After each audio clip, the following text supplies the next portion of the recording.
biggest threat to society isn't greed, corruption, or even outright evil. It's stupidity.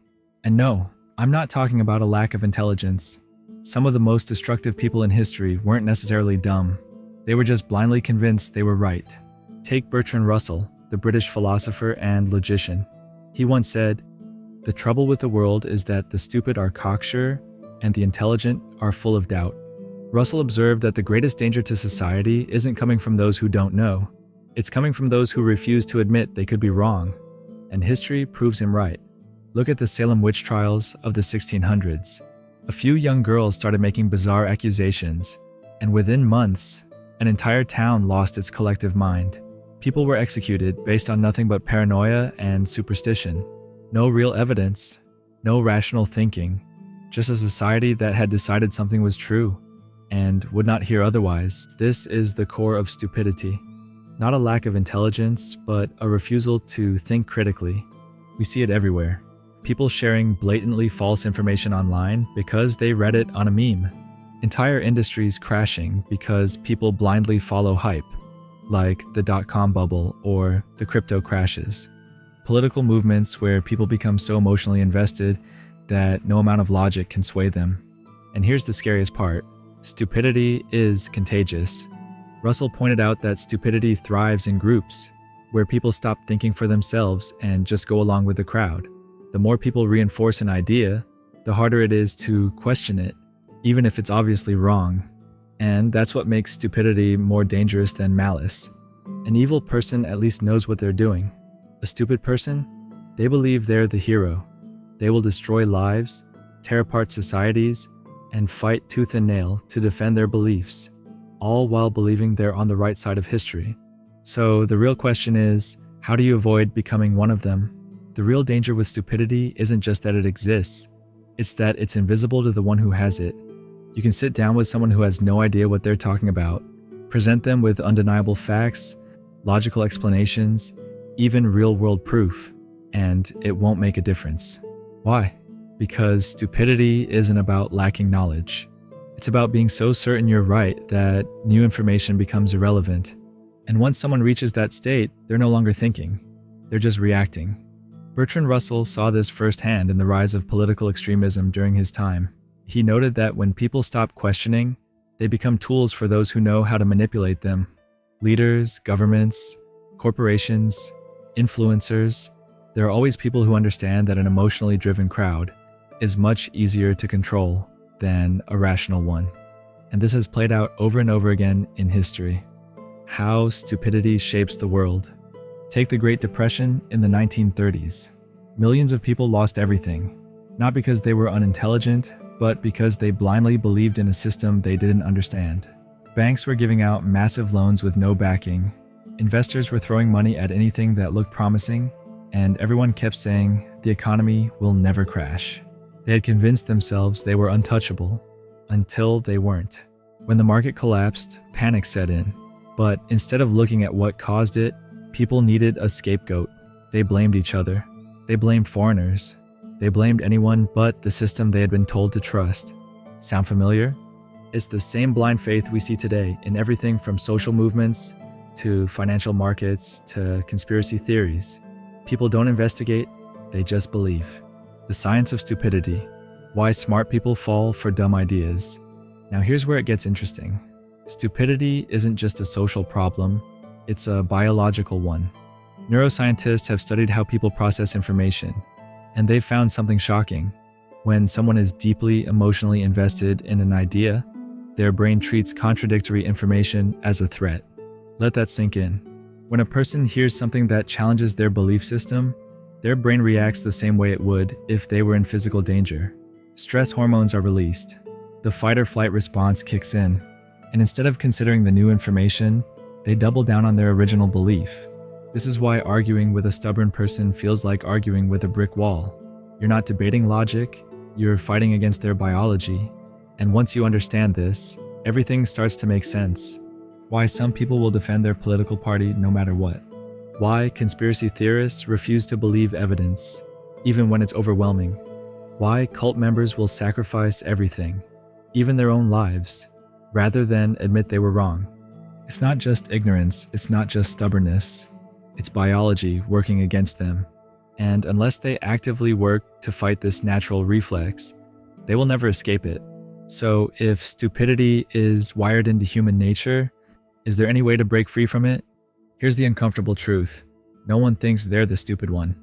People will go to extreme lengths to convince themselves they're right, even when they're obviously wrong. And the worst part, the more evidence you show them, the more resistant they become. Psychologists call this the backfire effect. When people are confronted with facts that contradict their beliefs, they don't reconsider. They double down. This is why debates on social media are a waste of time. No one is actually listening. They're just waiting for their turn to speak, to defend, to justify. It's not a conversation. It's a battlefield. But let's take it even deeper. Why do people get so defensive? Why do they fight so hard to protect ideas that don't actually serve them? The comfort of stupidity. Because stupidity is comfortable. It removes the burden of thinking. It eliminates the need for self-reflection. If you're convinced you already know the truth, you never have to question yourself. And that's a very addictive way to live. Think about it. If someone's entire identity is built around a certain belief, what happens if that belief turns out to be false? If they admit they were wrong, they have to face the fact that they wasted years believing a lie. If they acknowledge new information, they might have to rebuild their entire worldview from scratch. If they open their mind, they have to step into uncertainty, and uncertainty is terrifying. So instead, they choose the easy way out, denial. And once someone has chosen comfort over truth, nothing will change their mind. It's why cult leaders can convince followers to abandon their families. It's why propaganda works even when people know they're being manipulated. It's why companies sell products based on emotions, not logic. Because once you control someone's need for certainty, you control everything. How to escape the stupidity trap. So how do you avoid this? How do you make sure you don't fall into the same mental trap? Here's the hard truth. The only way to fight stupidity is with self-awareness. The most intelligent people aren't the ones who know everything. They're the ones who question everything, especially themselves.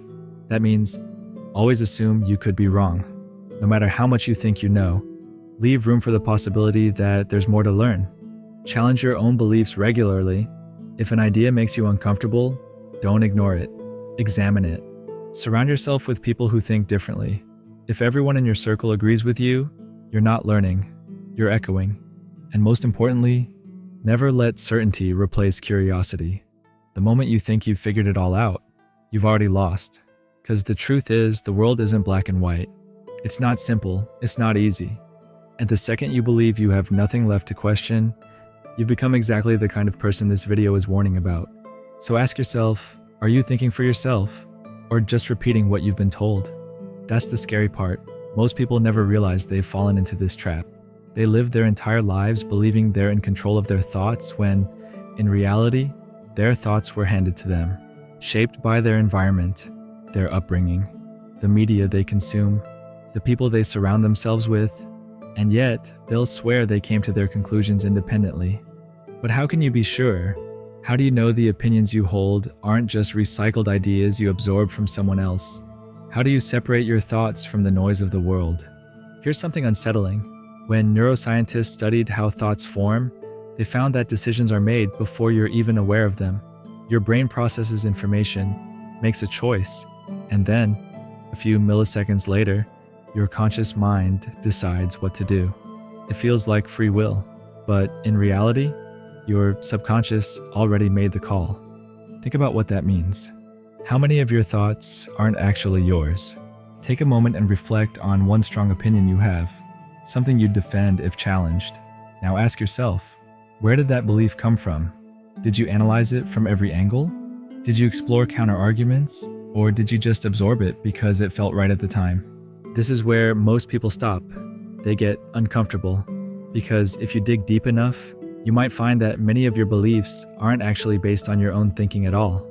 And that realization is dangerous, because once you see it, you can't unsee it. It's the reason why some people wake up one day and feel completely disconnected from their past selves. They start questioning everything: why they pursued a certain career, why they followed a particular religion, why they stuck to certain political beliefs. And it's not because they suddenly became smarter. It's because for the first time, they actually started thinking for themselves. And here's the twist. This process never ends.